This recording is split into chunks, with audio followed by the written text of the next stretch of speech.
Hello guys, welcome back. तो इस video में हम जानेंगे हमारी एक short story the street of crocodiles के बारे में, which is included in your 20th century European realism. Basically it is written by Bruno Schulz in the year 1956। हम इस स्टोरी को पूरा समझेंगे हिंदी में, और उससे पहले हम हमारे शॉर्ट स्टोरी राइटर के बारे में एक इंट्रोडक्शन लेंगे, और उसके बाद से हम स्टोरी को स्टार्ट कर देंगे। तो पहले हम जान लेते हैं ब्रूनो स्कल्स के बारे में। तो Bruno Schulz was born on 12 July 1892 and died on 19 November 1942. He was a great Polish Jewish writer, fine artist and an art teacher. इनको पॉलिश अकेडमी ऑफ लिटरेचर से भी, इस अवार्ड से भी इनको नवाजा गया है। स्कल्स की डेथ गोली लगने से हुई थी, जो इनको 1942 में लगी थी, जब ये अपने घर वापस जा रहे थे। इनको गेस्टापो ऑफिसर ने मारा था। So now let us begin with the story itself. तो स्टोरी को जानने से पहले आपको थोड़ा सा बैकग्राउंड पता होना चाहिए कि स्टोरी क्यों लिखी गई थी, क्या कंटेक्स्ट है इसका। बेसिकली 12 to 13 शॉर्ट स्टोरीज का कलेक्शन है ये। उसी में से एक शॉर्ट स्टोरी आप पढ़ रहे हो, तो आपको आगे पीछे की स्टोरीज नहीं पता है, तो थोड़ा कंटेक्स्ट जानने से इसको समझना इजी हो जाएगा। तो ब्रूनो की फैमिली एक मर्चेंट फैमिली थी, और ब्रूनो की लाइफ रियल और फैंटेसी लाइफ के कुछ बीच में झूलती हुई लाइफ थी। तो ब्रूनो याद करते हैं अपने बचपन के उन दिनों में, जो इन्होंने पॉलिश सिटी ऑफ ड्रोगो बाइच में बिताए थे। अब वो सिटी किस तरीके से थी, किस तरीके की थी, उसको ये थोड़ा सा कंपैरिजन करते हैं एक फिक्शनल टाउन से, जिसका नाम है Galician town. GALICIAN, Galician town, जो अब प्रेजेंट डे में यूक्रेन के नाम से जाना जाता है। उस टाइम का ये फिक्शनल टाउन गैलिशियन टाउन था। तो वहीं की कहानी सुना रहे हैं, आप इसको आप फिक्शनल बोल लीजिए, या कुछ रियलिटी और फैंटेसी का मिक्सचर बोल लीजिए, कुछ इसी तरीके का है। 20th सेंचुरी का यूक्रेन जो था ना, वो बहुत ही स्टॉर्मी एनवायरनमेंट को फेस कर रहा था। यानी कि वहां पे उस टाइम क्योस हुआ था, वर्ल्ड वॉर 1 के जस्ट बाद का टाइम था, और वहां पे सारे लोग बहुत सफर कर रहे थे। उन लोगों के अंदर एक डर का एस्पेक्ट बैठ चुका था, और उसी टाइम की बात करती है हमारी ये स्टोरी। स्टोरी की शुरुआत कुछ इस तरीके से होती है कि हमारे नरेटर बता रहे हैं कि मेरे जो फादर है ना, उनका एक बड़ा सा डेस्क है, और उसके लोअर ड्रॉर में एक ब्यूटीफुल सा मैप होता है हमारी सिटी का।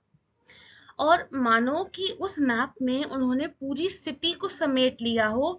कुछ इस तरीके से बनाया गया है जैसे बाज की आंख ने हर गली हर कूचे को उस मैप में इंक्लूड किया हो। अगेन आई एम सेइंग कि जो ये डिटेल्स है ना, ये मैं खुद से नहीं बता रही हूँ, ये स्टोरी के अंदर रिटर्न है, तो आपको भी इन पे ध्यान देना चाहिए। फिर आगे बताते हैं कि वॉल पर भी जो ये मैप इन्होंने हैंग किया हुआ है, लगाया हुआ है, उस मैप के अंदर एक बड़ा सा व्यू आता है पूरी सिटी का, जिसमें हमारी रिवर, जो इनकी रिवर तस्मीनिका है कोई, वो रिवर एक वेवी रिबन सा दिखता है, पेल गोल्ड कलर का। मतलब जो पॉन्ड्स हैं, जो स्ट्रीट्स हैं, हर चीज को बहुत ही ज्यादा डिटेल से बनाया गया है, जैसे समझो किसी कलाकार ने बनाया हो, और अपने लाइफ के बहुत साल इसमें दे दिए हों। जैसे उसने लैंडस्केप को पूरे बाइनोकुलर से देख देख के इस मैप में अपनी जो नजर है उसको तराश के हर चीज को ड्रॉ किया हो। नरेटर बताते हैं कि इसी मैप में ना एक स्ट्रीट ऑफ क्रोकोडाइल्स है, यानी कि एक ऐसा पर्टिकुलर एरिया है जहाँ पे कुछ अलग सा कोरापन सा है उस मैप में भी। जैसे समझो, अगर पूरा मैप कलरफुल है ना, तो वो पर्टिकुलर एरिया थोड़ा, मतलब बहुत कलरलेस सा लगता है, जिसमें जान ना हो। जैसे किसी पोलर रीजन को मार्क करते हैं ना वाइट कलर से, जहाँ पे कुछ ड्रॉ नहीं करते ज्यादा, कुछ उस तरीके से लगता है ये भी।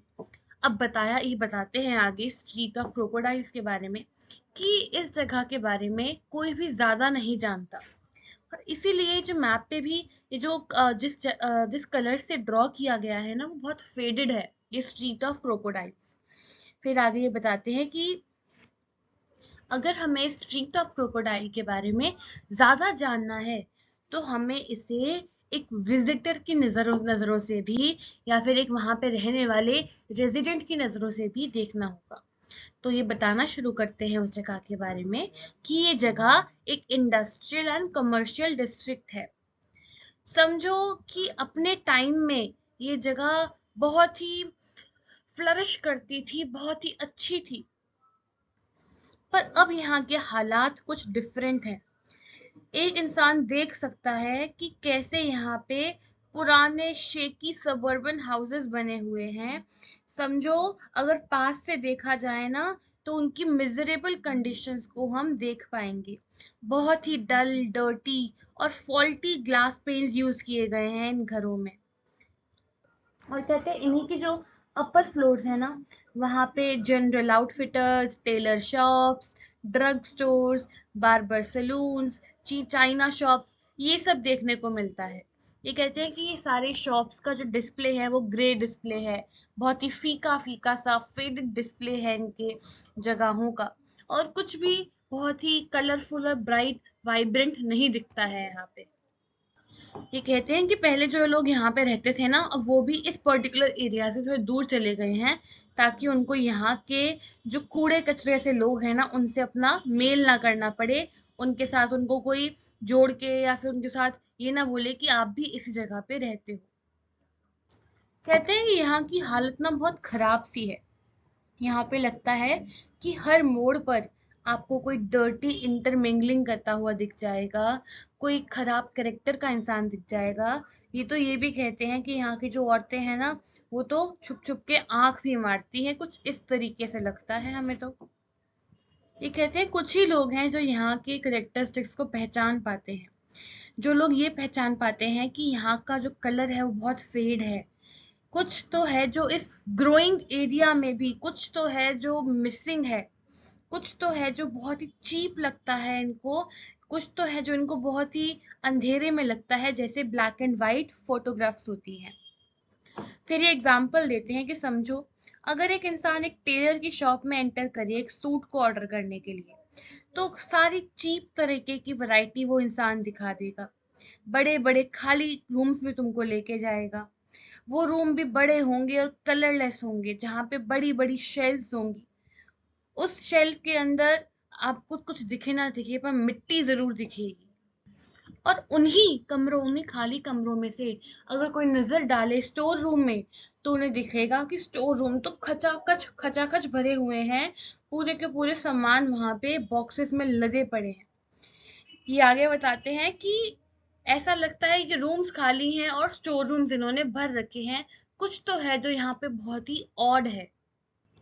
और जल्द ही वहां पे एक पतला यंग मैन आ जाएगा जो आपकी सर्विस में होगा। वो ऐसा लगेगा कि आपकी रिक्वायरमेंट्स पूरी करेगा, आपको आपको जो चीज चाहिए, जो सूट चाहिए वो देगा, पर उसकी जो सेल स्टॉक है वो बहुत ही चीप होगी। और उसी टाइम वहां पे कोई टॉल डार्क सेल्स गर्ल आ जाएगी जिसकी सुंदरता में कोई फ्लॉ होगा। मैं कुछ कोट करती हूँ उस स्टोरी में से।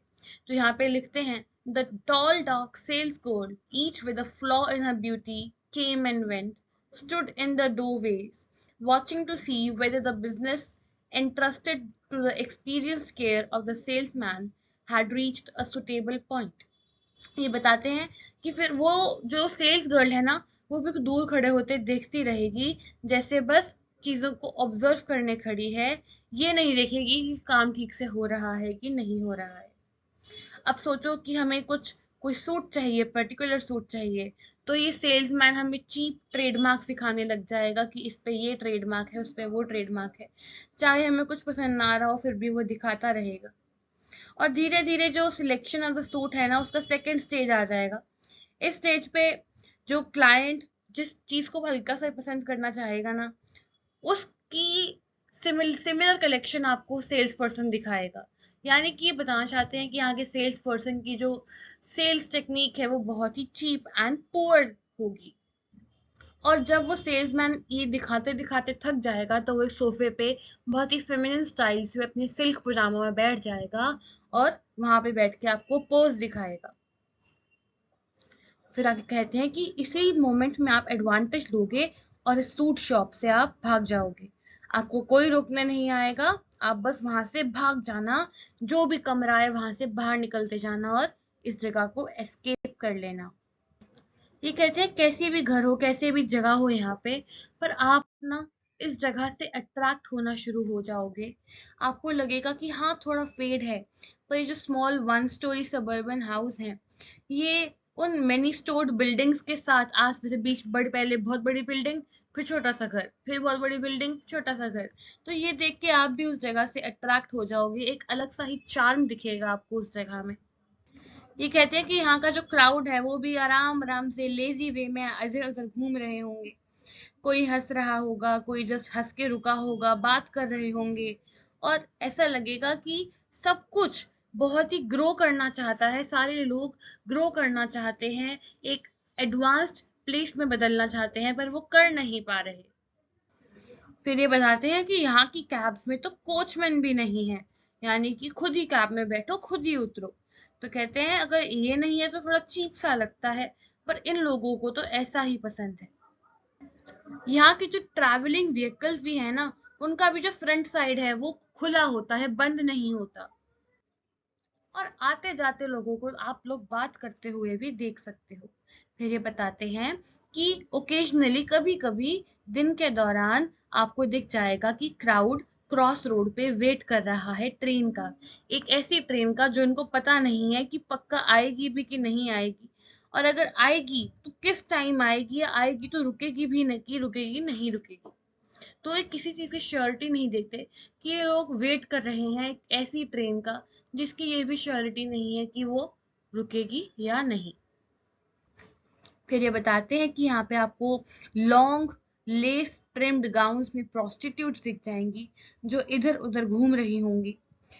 हमेशा वो आपकी तरफ आती हुई आपको दिखेंगी। उनकी आंख में ना कुछ तो ऐसा होगा, जैसे एक आंख दबी सी होगी उनकी, या फिर उनकी नोज, या नोज का जो टिप है वो फ्लैट सा होगा, या उनके जो लिप्स हैं वो अच्छे नहीं होंगे।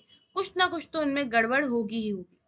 तो ये कहते हैं कि यहाँ के जो लोग हैं ना, उनको तो यहाँ की करप्शन की आदत सी है, वो प्राउड फील करते हैं यहाँ की करप्शन से, और वो अपनी जगह को बहुत ही प्राउडली मानते हैं, स्ट्रीट ऑफ क्रोकोडाइल्स। ये कहते हैं यहाँ का तो ये सीक्रेट है कि यहाँ के लोगों की कोई डेफिनेशन नहीं है, इनकी लैंग्वेज की कोई डेफिनेशन नहीं है, इनकी रियलिटी की कोई डेफिनेशन नहीं है। ये जो लोग हैं ऐसे ही घूमते रहते हैं, जो अपना हाथ ऊपर करके किसी को भी वेव कर देते हैं। कोई इनकी पर्टिकुलर इच्छा नहीं है, कुछ इनका पर्टिकुलर गोल नहीं दिखता इनको।